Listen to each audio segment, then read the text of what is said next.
नमस्कार, express special में आपका स्वागत है। मैं हूं आपके साथ ऋतु।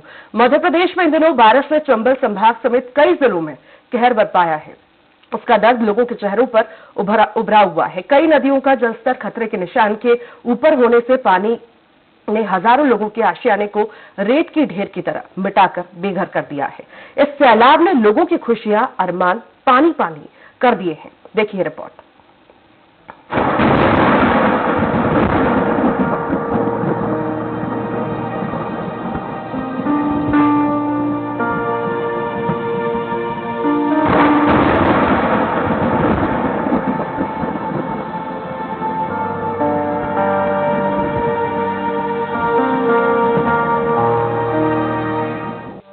ये तस्वीरें मध्य प्रदेश के चंबल संभाग की हैं। तस्वीरों को देखकर अंदाजा लगाया जा सकता है कि इन दिनों बारिश ने कैसे तबाही मचा रखी है, कैसे प्रदेश के कई जिलों में बारिश ने अपना कहर बरपाया है। चंबल संभाग के कई जिलों में बारिश ने इतनी आफत मचाई है कि हर जगह बारिश की बर्बादी ही बर्बादी नजर आ रही है। प्रदेश के कुछ जिलों में हालात कुछ ऐसे हो गए हैं कि अतिवर्षा के कारण प्रदेश के कई इलाकों में बाढ़ से हालात बिगड़ गए हैं। ग्वालियर चंबल संभाग में बड़ी संख्या में क्षेत्र जलमग्न हो गए। 1281 गांव बाढ़ से प्रभावित हैं। वहीं 6220 लोगों को अब तक बाढ़ से सुरक्षित निकाला जा चुका है। वहीं 1060 व्यक्ति अब भी पानी से घिरे गांव में हैं, जिन्हें सुरक्षित निकालने का काम किया जा रहा है। इस बारिश की तबाही के बारे में इस बात से अंदाजा लगाया जा सकता है कि इस बारिश ने बड़े से बड़े पुल को ताश के पत्तों की तरह जमींदोज कर दिया। कुछ समय पहले बनी सड़कें कागज की नाव की तरह ही बह गईं। अन्नदाता के सामने एक विकट संकट आन खड़ा है, जो कि फिलहाल कम होने का नाम नहीं ले रहा है। लेकिन बड़ा सवाल ये कि क्या ये वाकई प्रकृति की मार है या फिर हम प्रकृति के साथ खिलवाड़ कर रहे हैं, उसका ये नतीजा है।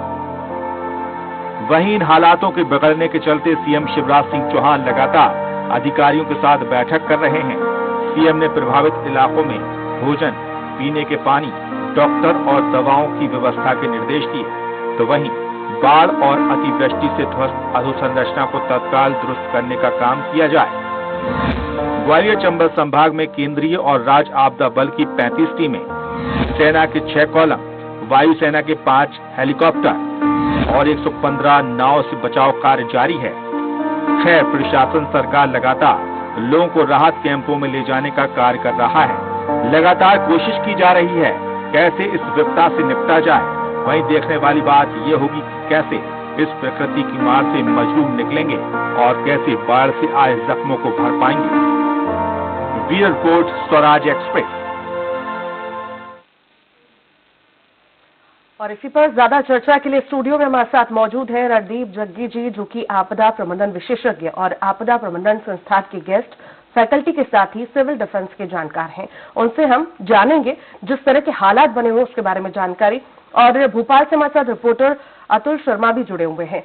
रणदीप जी, सबसे पहले आपके पास ही आना चाहूंगी। हालात हम देख रहे हैं बद से बदतर होते जा रहे हैं, लोगों की जानों पर बनाई है। आप इसे किस तरह से देखते हैं? क्या जिस तरह की विपदा आन पड़ी है, क्या इसे पहले भी कंट्रोल किया जा सकता था? और जो स्थिति बनी हुई है, क्या अब कंट्रोल करना हमारे हाथ में है?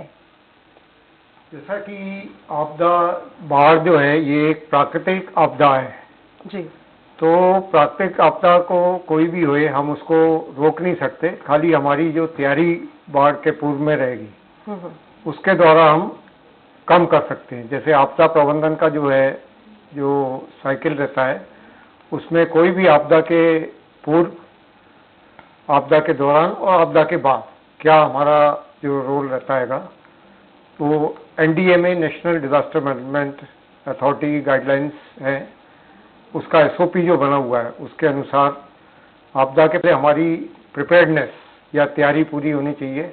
मिटिगेशन मतलब जोखिम को कम करना, ये आपदा के पहले हमें करना है। जैसा कि आपदा के पहले तैयारी के जो कच्चे मकान हैं या जो डूब वाले क्षेत्र हैं उनको पहले से ही वहाँ पे जाके सतर्क कर दिया जाए कि आपको एक सुरक्षित स्थान पहले से ही वो चयन कर लें जो कि सबसे ऊंचा रहता है। जैसे कई गांव में मंदिर रहते हैं, कई गांव में स्कूल रहते हैं, कई गांव में और कई अन्य ऐसे भवन होते हैं, सामुदायिक भवन जैसे, उनका पंचायत भवन हो गया, तो ये पहले ही आइडेंटिफाई करके वहाँ पे रख लें और जैसे ही बाढ़ की सूचना मिले तो तुरंत वहाँ पे उनको शिफ्ट कराने का पहले से ही वहाँ पे प्रबंध होना चाहिए, प्लस कम्युनिटी किचन का पहले से ही प्रबंध रखना चाहिए वहाँ पे, इस टाइप का जो प्रशासन द्वारा चिन्हित भवन है। तो अगर पूर्व सूचना का लोग पालन करेंगे, उसके लिए आप अपना रेडियो, ट्रांजिस्टर, मोबाइल पूरा चार्ज रखें जब भी बारिश आए, और रेडियो ट्रांजिस्टर हमेशा खुला रखें। अगर बिजली चली जाती है तो एक अतिरिक्त बैटरी रखें ताकि ट्रांजिस्टर की कभी बैटरी खत्म हो जाए। छोटा सा ट्रांजिस्टर आप हमेशा रखेंगे क्योंकि टीवी अक्सर बिजली चली जाती है ऐसी आपदा में, तो उस दौरान मतलब आपका ये ट्रांजिस्टर काम करेगा, या मोबाइल चार्ज नहीं कर पा रहे आप, तब भी ये बैटरी आपके पास एक्स्ट्रा पहले से ही तैयारी रखें। फिर उसके पूर्व में ही जब जो बाढ़ चिन्हित क्षेत्र हैं तो वहाँ पे आप पहले से ही मतलब लोगों को जागरूक करें कि आप अपना जो भी कीमती सामान है जैसे आधार कार्ड, राशन कार्ड, ये सब और कीमती डॉक्यूमेंट्स जो भी हैं, ये एक पॉलीथीन के बैग में पहले से ही डाल के आप तैयार रखें, और एक आपदा का किट पहले से ही बना लें जिसमें जरूरी दवाइयाँ, सूखा भोजन, पानी की व्यवस्था। कम्युनिटी किचन में तो ये रहेगी, लेकिन इसके अलावा आप अपने पास भी पानी की बोतल, और सबसे इम्पोर्टेंट होता है कि जो बाढ़ में जब डूब जाता है तो हमारा जो धान होता है उसके साथ कीटाणुनाशक होते हैं, तो आप उसको ऊंचे स्थान पे जैसे घर का जो भी है वहाँ पे धान रखें, जमीन पे नहीं रखें, क्योंकि ये कीटाणुनाशक उसमें मिक्स हो जाएगा बाढ़ में पानी में, तो और दूषित हो जाएगा पानी। तो ये बाढ़ के पूर्व की तैयारी रहती है जी। और बाढ़ के दौरान आपको जो है बाढ़ का पानी में घुसे नहीं, ये आप बाढ़ के दौरान रखिए। यदि पानी की घुसने की जरूरत हो तो उपयुक्त जूते का उपयोग करें, और सीवर लाइन, गटर, नालों का, पुलिया आदि से दूर रहें। जो प्रशासन द्वारा सूचना दी जा रही है उसका पालन करें। करंट से बचाव के लिए बिजली के खंभे तथा बिजली की टूटी तार से दूर रहें, और आप ताज़ा, पका और सूखा खाद्य सामग्री खाएं। खाना हमेशा ढककर रखें इस दौरान, बाढ़ के दौरान, और उबला पानी पिएं तथा स्वास्थ्य विभाग की सलाह के अनुसार पीने के पूर्व पानी को शुद्ध करने के लिए क्लोरीन की टैबलेट, जो कि अपने बाढ़ पूर्व में जो आपका किट है उसमें आपको रखनी चाहिए, उसको डाल के ही पिएं। आसपास संक्रमण से दूर के लिए ब्लीचिंग पाउडर और चूना पाउडर का छिड़काव किया जाए बाढ़ के दौरान। तथा जो हमारा सेकंड फेज होता है आपदा प्रबंधन का, वो होता है, ये तो फर्स्ट फेज हो गया तैयारी और बाढ़ के दौरान क्या करना। सेकंड फेज होता है रिस्पॉन्स। और उसमें क्या है, हमारे स्टेट का पूरा अमला जो है आपदा SDRF, NDRF और जितना भी प्रशासन बल है वो सब जुटा हुआ है। इसके अलावा सेना की मदद भी जैसा आपने कहा ली गई है। तो ये एक प्राकृतिक आपदा है, इसका पूर्व से अनुमान जो है, आजकल आपके पास कई ऐप आ गए हैं, जैसे एक मेघदूत ऐप है, एक ये 4-5 ऐप जो है, आप उसको मेघदूत हो गया, ये बाढ़ के पूर्व की सूचना आपको दे सकते हैं। इसको आप डाउनलोड करके समय समय पे देखिए। ये आपको बाढ़ के पूर्व मेघदूत, दामिनी, ये आपको बिजली गिरने की सूचना दे देगा कि आपके क्षेत्र में आसपास बिजली तो नहीं गिरने वाली है। फिर मौसम, ये मौसम विभाग का ही ऐप है गवर्नमेंट ऑफ इंडिया का, तो ये आप इसको अगर डाउनलोड करेंगे तो आपको तुरंत एकदम से सूचना मोबाइल पे ही आप देख सकते हैं कि आपको किस प्रकार से एक्ट करना है उस टाइम बाढ़ के दौरान। ये आपको सूचना भी देते रहेंगे, और पहले से ही जो चिन्हित स्थान है, अगर बाढ़ की चेतावनी आ जाती है तो आप तुरंत सबसे पहले मवेशियों के लिए अलग स्थान रखें, और जो हमारे गांव में तैराक होते हैं जो यंग हैं उनको उनकी सूची रखें पहले से ही, ताकि वो जो प्रायोरिटी वाइज जो है पहले बुजुर्गों को, गर्भवती महिलाओं को सुरक्षित स्थान पर पहुंचाएं, और फिर उसके बाद भोजन वगैरह की व्यवस्था वहाँ पहले से ही हम लोग कम्युनिटी किचन में प्रशासन द्वारा या आपके द्वारा ही थोड़ा थोड़ा रखिए। सूखा भोजन आपका साथ रखिए। जैसा कि आपने देखा कई लोग 2-2 दिन से खाना नहीं खा पाए, तो वो पहले से ही आप सूखा भोजन अगर आपके पास किट में होता तो आप उसको कहीं पे भी उस स्थान पे जहाँ पहुँच गए हैं वहाँ आप तुरंत इसके कर सकते हैं। और रेस्क्यू फोर्स तुरंत जैसे ही गवर्नमेंट का आता है तो SDRF रवाना हो गया है। हर जिले में QRT टीम जो है SDRF की वो तैनात है, 52 जिलों में तैनात है। 5500 SDRF के जवान जो है वो 52 जिले में ऑलरेडी तैनात थे पहले से ही, और बाढ़ की सूचना जो है जी ये मिलते हैं कि साथ ही वो तुरंत अपने बचाव कार्य में रणदीप जी, मैं आपके पास फिर से आऊंगी। हमारे संवाददाता अतुल शर्मा भी हमारे साथ भोपाल से जुड़े हुए हैं, उनसे भी जान लेते हैं किस तरह के हालात बने हुए हैं। अतुल, शुरुआती दौर में हमने देखा था कि हर कोई परेशान था कि कब बारिश होगी, कब होगी, इतनी उमस हो चुकी है, किसान परेशान थे, सभी परेशान थे, और जब से बारिश शुरू हुई तो लगातार होती जा रही है और अब और ज्यादा परेशानी बढ़ गई है। कैसे हालात आप देख रहे हैं और इससे निपटने के लिए प्रशासन कितना मुस्तैद है? देखिए ऋतु, सबसे पहले तो मैं आपको प्रशासन की बात बताता हूं कि प्रदेश सरकार की इस समय किस तरीके से तैयारी चल रही है। हालांकि देखिए लगभग 2 घंटे का ज्यादा का समय आज कैबिनेट बैठक रही, इसे आपात बैठक कहा गया है। इसमें मुख्यमंत्री शिवराज सिंह चौहान सहित तमाम जो दूसरे मंत्री हैं वो वर्चुअल उस बैठक में जुड़े, और जिस तरीके से प्रदेश के एक बड़े हिस्से में इस समय आपदा आई हुई है, बाढ़ की स्थिति बनी हुई है, तो उसमें कैसे राहत सामग्री पहुंचाई जाए, किस तरीके से लोगों को रेस्क्यू किया जाए, तमाम दूसरी जो है विषयों के ऊपर, गंभीर विषयों के ऊपर चर्चा की गई। हालांकि देखिए प्रदेश सरकार के सामने इस समय ऋतु काफी चुनौतियां हैं, क्योंकि चुनौतियां सबसे पहले हम ये कहेंगे क्योंकि जिस तरीके से लोग इस समय फंसे हुए हैं, अभी भी कई ऐसे गांव हैं जो डूब में हैं, जिसमें मुरैना और भिंड का जो बेल्ट है, इस समय कई गांव अभी भी डूब में है और लोग फंसे हुए हैं, उनको सरकार द्वारा निकालना, रेस्क्यू करवाना, क्योंकि अभी भी जो है NDRF और तमाम दूसरी आर्मीज और दूसरी जो बचाव दल हैं वो कोशिश कर रहे हैं कि उन लोग को बाहर निकाला जा सके। लेकिन जिस तरीके से ये जो बेल्ट है, यानी भिंड मुरैना के समय हम बेल्ट की जो बात कर रहे हैं, वहां पे अभी भी लगातार बारिश चल रही है, तो कहीं ना कहीं अभी ये कह सकते हैं कि जो सेना के हेलीकॉप्टर हैं वो खराब मौसम की वजह से ज्यादा जो है लोगों को नहीं निकाल पा रहे। पहली चुनौती इस समय ये प्रदेश सरकार के सामने है। हालांकि देखिए दूसरी चुनौती जिस तरीके से ये सामने आ रही है कि कई लोग इस समय यानी लगभग 5 दिन से ज्यादा का समय बीत रहा है और रेस्क्यू लगातार चल रहा है।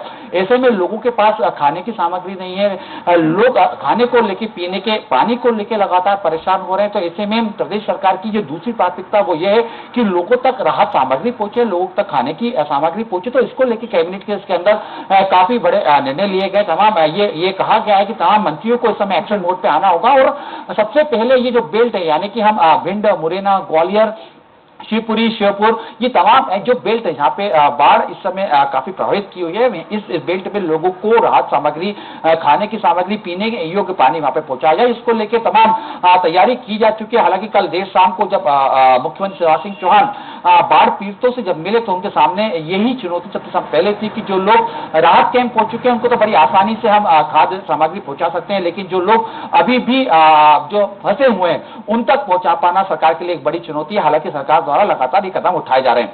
हम तीसरी चुनौती की बात कर रहे हैं इस समय ऋतु, तो सबसे महत्वपूर्ण जिस तरीके के हम देख रहे हैं कि बाढ़ के पानी से जगह जगह गंदगी इकट्ठी हो गई है, और उस गंदगी की वजह से दूसरी जो बीमारियां फैलने को लेके भी जो है काफी अनुमान रहता है, और उसको रोकना, क्योंकि देखिए एक संक्रमण मध्य प्रदेश के अंदर इस समय चल ही रहा है, हम कोविड की बात कर रहे हैं, कोविड लगातार चल ही रहा है, और ऐसे में अब बाढ़ की स्थिति बनती है, बाढ़ की वजह से दूसरी जो वायरल बीमारियां होती हैं उसको भी फिर लौटूंगी आपके पास। चैन सिंह मीना शमशाबाद से भी हमारे साथ जुड़े हुए हैं। चैन सिंह, कैसे हालात बने हुए हैं शमशाबाद के, किस तरह से राहत पहुंचाई जा रही है लोगों तक?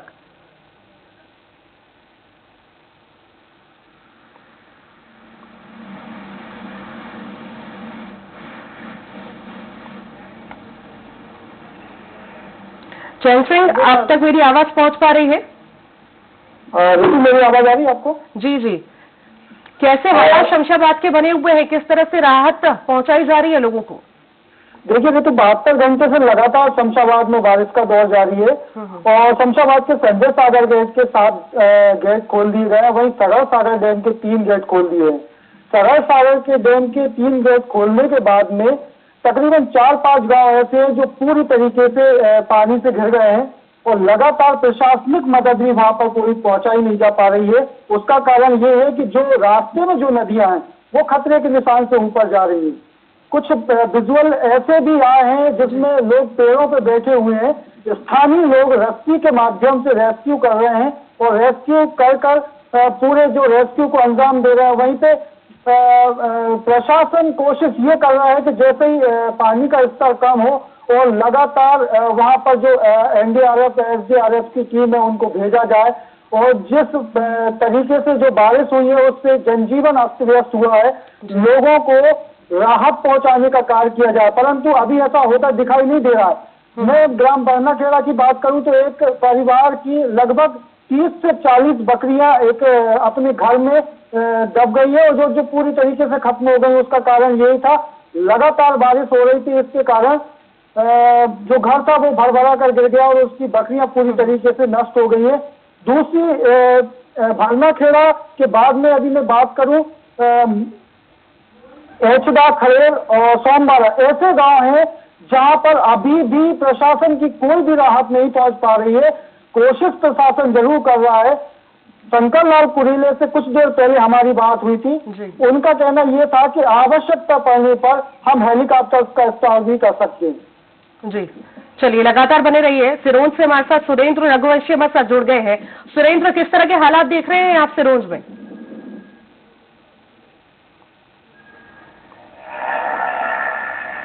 सुरेंद्र, सुन पा रहे हैं आप?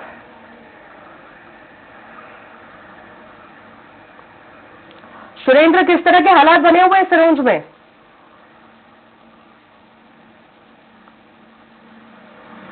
शायद हमारी आवाज उन तक नहीं पहुंच पा रही है। रणदीप जी, आपके पास आना चाहूंगी। सबसे ज्यादा परेशानी हम देखें तो किसानों के ऊपर भी आती है, चाहे वो गर्मी की बारी हो, चाहे ठंड की बारी हो, चाहे बारिश की बारी हो।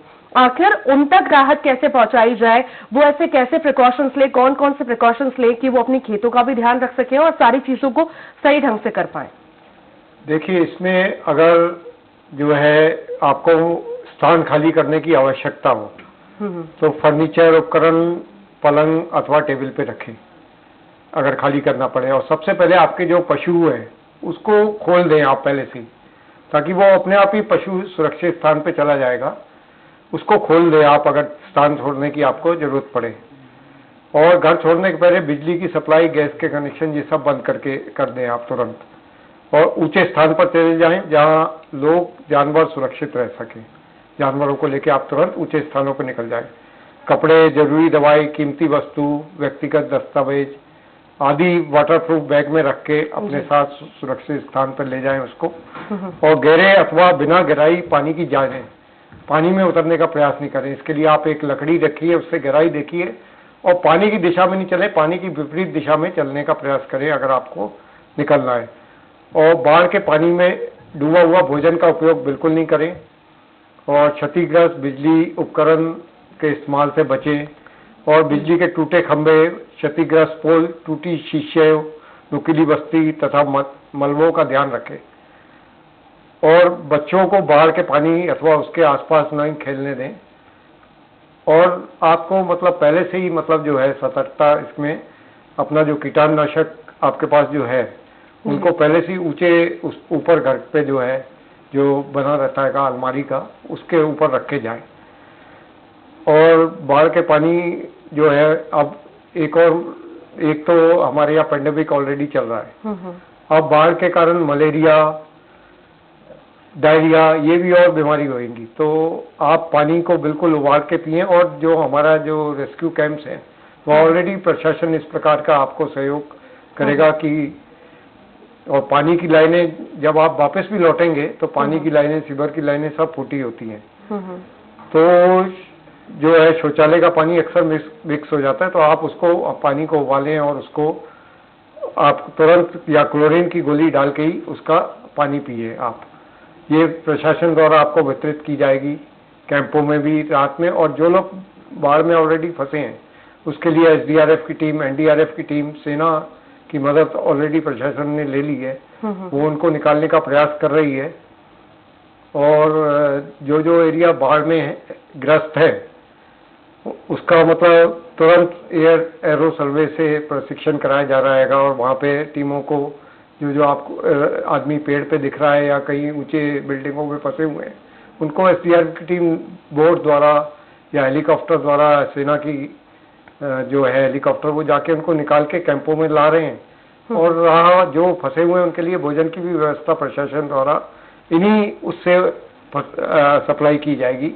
हेलीकॉप्टर के द्वारा भी सप्लाई कर सकते हैं, बोट्स के द्वारा भी भिजवाई जा सकती है अगर उनको निकाला नहीं, इतने एक साथ नहीं निकल पा रहे होंगे बोट्स में। तो उस दौरान वहाँ पे पानी, भोजन की व्यवस्था, बोतलें, वो सब प्रशासन द्वारा उनको दी जाएगी। जी, लगातार हमारे साथ भोपाल से अतुल भी बने हुए हैं। अतुल, जिस तरह से बैठक हुई, मुख्यमंत्री शिवराज सिंह चौहान ने कई सारी घोषणाएं की, हमने देखा किसानों को राहत देने की बात की गई, छोटे छोटे कस्बों में लोगों को राहत देने की बात की गई, जिनकी मौत हो गई इस बाढ़ में उन्हें राहत देने की बात की गई, जो पशु जो पालते हैं, एक मुर्गे के लिए भी कहा गया कि 60 रुपए उन्हें दिए जाएंगे। तो जिस तरह की इतनी सारी बातें की गई हैं, लोगों को राहत देने की बातें की गई हैं, आखिर इसकी प्रोसेस क्या रहेगी? कैसे आखिर ये राहत राशि है लोगों तक पहुंच पाएगी, कब पहुंचेगी, पूरी प्रोसेस क्या रहेगी, इस बारे में जानकारी दी गई क्या?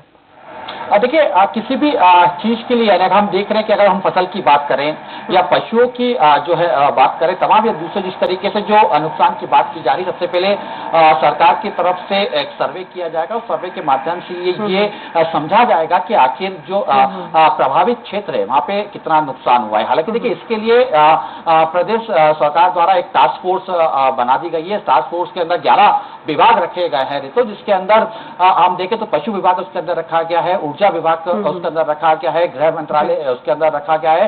तमाम ऐसे अलग अलग विभाग को रखा गया है जिसका सीधा जो है ताल्लुका इन जो है प्रभावित लोगों से होगा, और यही जो है आने वाले दिनों में जो इसका सर्वे किया जाएगा, तो सर्वे के आधार पर इन्हें राहत राशि बांटी जाएगी। बहरहाल लेकिन सबसे महत्वपूर्ण बात देखिए, इसमें अंदर ऋतु हम ये भी कह सकते हैं कि एक बड़ा जो है नुकसान हम ये भी देख रहे हैं कि बाढ़ की वजह से कई लोगों के घर जो है बर्बाद हो चुके हैं, घर गिर चुके हैं, काफी बड़ा नुकसान उनकी तरफ से हो चुका है। इसको लेके कल जो है प्रदेश सरकार द्वारा इनको मुआवजा देने की बात की गई है। 1,20,000 रुपए जिन व्यक्तियों के मकान गिरे होंगे उनको देने की बात की जा रही है। हालांकि देखिए, लेकिन किसी भी मकान को बनाने में एक लंबा समय लगता है। उसके लिए सबसे महत्वपूर्ण है कि पहले बाढ़ पे नियंत्रण किया जाए, उसके बाद सर्वे किया जाए, उसके बाद मकान बनाने की प्रोसेस शुरू की जाए, जिसके लिए लगभग हम मान के चल सकते हैं कि 5 से 6 महीने का समय बीत सकता है। लेकिन ऋतु, इस दौरान जो प्रभावित लोग हैं उनको रहने के लिए किराए से मकान भी जो है सरकार द्वारा दिया जा रहा है। उनको कहना है कि जो व्यक्ति, जो प्रभावित व्यक्ति है, वो अगर किराए के मकान में जाता है तो 6,000 रुपए प्रति माह के हिसाब से उनको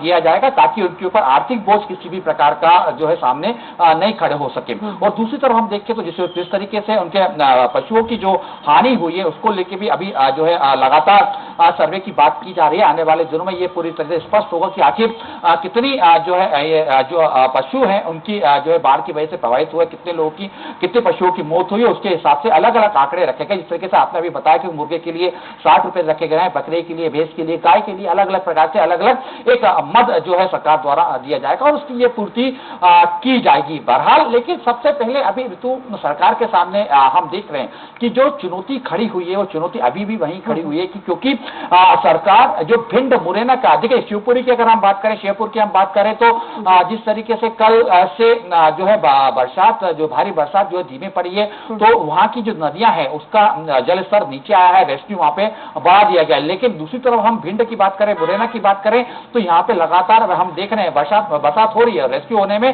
काफी दिक्कत जो है सामने होना पड़ रहा है प्रशासन के लिए, और जो बचाव दल लगा हुआ है। वहीं अब एक सरकार के सामने एक बड़ा जो है एक जो है चिंता का विषय विदिशा क्षेत्र बना हुआ है, अशोकनगर क्षेत्र बना हुआ है। यहाँ पे भी बीते अगर हम 24 घंटे से की बात करें तो लगातार बरसात का दौर जारी है। विदिशा एक काफी संवेदनशील जो है क्षेत्र माना जाता है बाढ़ के लिए। पहले से यहाँ पे जलाशय में ही जल भराव और बाढ़ की स्थिति यहाँ पे उत्पन्न हो जाती है, तो यहाँ पे पहले से ही सरकार द्वारा बचाव दल वहाँ पे भेज दिया गया है, ताकि अगर कोई भी ऐसी स्थिति निर्मित होती है तो सरकार जो वहाँ पे बचाव दल है वहाँ पे बाढ़ को की जो लोगों को वहाँ पे रेस्क्यू कर सके। बहरहाल सरकार की तरफ से लगातार जो बैठक हो रही है ऋतु, और ये बैठक जो आपात कैबिनेट ली गई है, आपात कैबिनेट में अलग अलग मंत्रियों को अलग अलग जिम्मेदारी भी सौंपी गई है।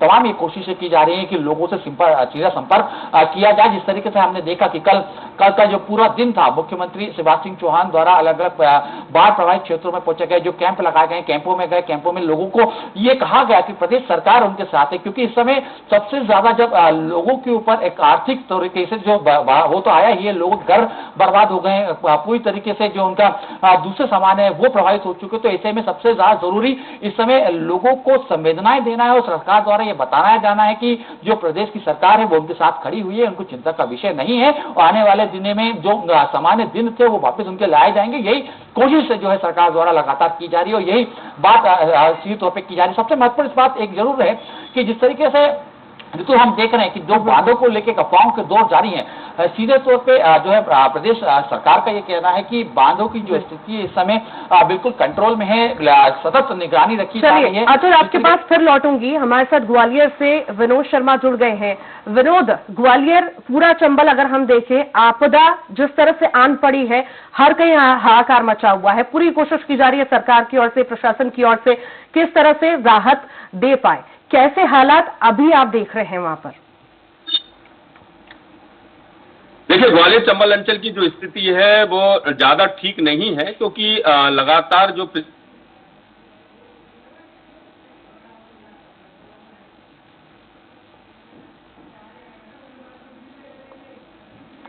जी, चलिए फिर से हम जुड़ने की कोशिश करेंगे। रणदीप जी, आपके पास आना चाहूंगी। अभी जी विनोद जी, आप बोलिए, क्या बोल रहे थे आप?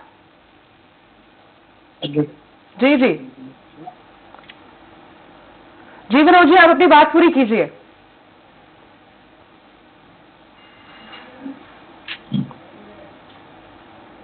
बोलिए।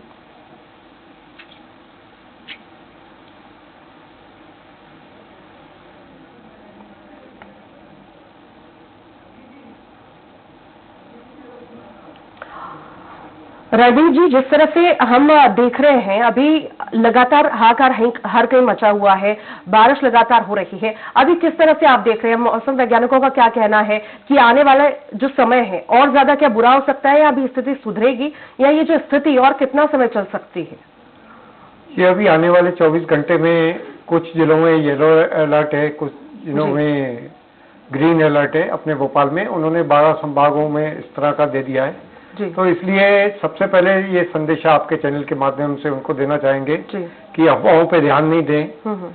रेडियो और टेलीविजन की जो सूचना है और अखबार में जो सूचना है उसी को वो मतलब उससे ही जानकारी लें, और जो है घबराएं नहीं, शांति और धैर्य रखें।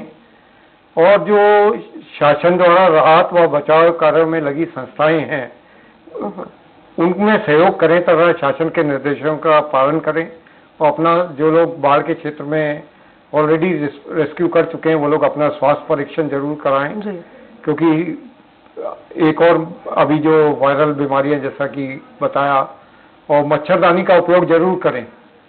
इसके बाद आप जब घर में जाएं तो मच्छरदानियों का उपयोग करें, क्योंकि मलेरिया फैलने के ज़्यादा चांसेस होते हैं। सबसे पहले उसका छिड़काव करें, और कोई भी बिजली का उपकरण तब तक चालू नहीं करें जब तक बिजली विभाग फिर आपके पास लौटूंगी। हमारे साथ ग्वालियर से एक बार फिर विनोद हमारे साथ जुड़ गए हैं। विनोद, बहुत ज्यादा हालात खराब है चंबल के, किस तरह की स्थिति अभी आप देख रहे हैं? देखिए, मैं आपको पहले भी बताया था कि ग्वालियर चंबल अंचल में जो स्थिति बनी हुई है, पिछले 7 दिन यहाँ पर हो गए। लोग परेशान हैं, लोग टापुओं पर फंसे हैं, अपने मकानों की छत पर फंसे हैं, और बिजली व्यवस्था पूरी तरह से ध्वस्त है। लोगों के पास नेटवर्क मोबाइल के भी नहीं है। इसके अलावा जो लोगों के मोबाइल हैं वो पूरी तरह से डिस्चार्ज हो गए बिजली के अभाव में, तो कोई किसी से संपर्क नहीं कर पा रहा है। दूसरी बात अगर हम करें तो यहाँ पर जो प्रशासनिक स्तर पर अपना जो भी रेस्क्यू किया जा रहा है वो तो अपनी जगह ठीक है, लेकिन जो लोग फंसे हुए हैं बाकी जिन इलाकों में जिन पर जरूरत है और पहुंचना है वहां नहीं पहुंच पा रहे हैं, क्योंकि उनसे कम्युनिकेशन नहीं हो पा रहा है किसी भी तरीके से। कल मुख्यमंत्री शिवराज सिंह चौहान ग्वालियर आए थे, तो ग्वालियर के कई इलाकों में उन्होंने भ्रमण किया था, खास करके भितरवार गए थे वो, इसके अलावा डबरा के कई इलाकों में गए थे जहां पर ग्रामीणों से उन्होंने चर्चा की और उनको भरोसा दिलाया कि सरकार उनके साथ है, और उन्होंने घोषणा भी की कि जो जो नुकसान हुआ है उसकी पूरी भरपाई मुख्यमंत्री द्वारा, उनकी जो सरकार है उसके द्वारा की जाएगी। तो इस तरह के आश्वासन के बाद लोग जो निराश थे उनमें कहीं ना कहीं इस बात की आस जागी कि सरकार उनके साथ है, और जो कुछ हुआ है प्रकृति आपदा है, प्राकृतिक तौर पर जो आपदा आई है, और उस आपदा के बाद जो सरकार के काम होते हैं, शासन के जो काम होते हैं वो उनके शुरू किए जाएंगे। उनका राजस्व अधिकारियों द्वारा, पटवारियों के द्वारा उनका पूरी तरीके से चेक किया जाएगा कि क्या क्या उनका नुकसान हुआ है, उनकी एक लिस्ट तैयार की जाएगी, उसके बाद उनको भरपाई दी जाएगी। हालांकि ये कहा गया है कि प्रथम तौर पर जिन जिन लोगों के पास खाने पीने का सामान नहीं है उनको 50 किलो अन्न दिया जाएगा। लेकिन सवाल ये उठता है कि अन्न तो दिया जाएगा, लेकिन अन्न वो पकाएंगे कहाँ, उसको भोजन बनाएंगे कहाँ, क्योंकि उनके पास ना तो बर्तन है ना बनाने के कोई साधन है। तो पहले तो प्राथमिकता ये बनती है कि उनको पका हुआ भोजन यानी उनको फूड पैकेट उनको अवेलेबल कराया जाए, उनको चलिए विनोद, बहुत शुक्रिया जानकारी को साझा करने के लिए। अतुल, आपका भी बहुत बहुत शुक्रिया जानकारी को साझा करने के लिए। रणदीप जग्गी जी, आपका भी बहुत शुक्रिया, आप स्टूडियो में आए, हमारे दर्शकों को ये अहम जानकारियां दी, बहुत शुक्रिया। स्टूडियो में आने के लिए। और फिलहाल के लिए इतना ही।